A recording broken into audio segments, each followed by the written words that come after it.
Hello सांग मैंने आज हूँ मो हजबैंड जन्मदिन से आम सासु बो मिसी नड़िया लडू प्रस्तुत करदेलु नड़िया और सुजी रे केमती ही आपण माने निश्चित कमेंट करी कहबे आ मु तापरे लागी पड़िली डेकोरेशन करने जहाँ छोट मोट आकार रे करबा कथा कली आमर सब गेस्ट आसी पहुँची गले देखो आमर केते बड़ गेस्ट आछंती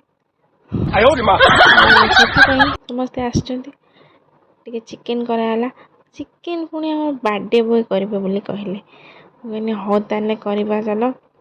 एत सुंदर होता मुझे कल्पना भी कर पारे कही भी पारना के सुंदर होता एत टेस्टी होता आपण मैंने देखिकी जापारे कलर रू तो खाली अपेक्षा करी के खाइबी बोली आम चिकेन टा भी रेडी होगला रोसे सारी आम हूँ लगी पड़ू केक कटिंग करने केक टा भी मुझे काटी रेडी करदेली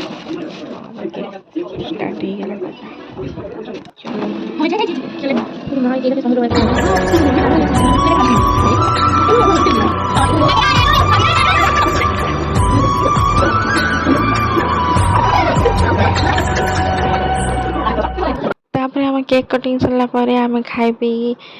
बर्थडे सेलिब्रेशन एमती कलु आज मिनी ब्लॉग जब भल लगे लाइक शेयर सब्सक्राइब।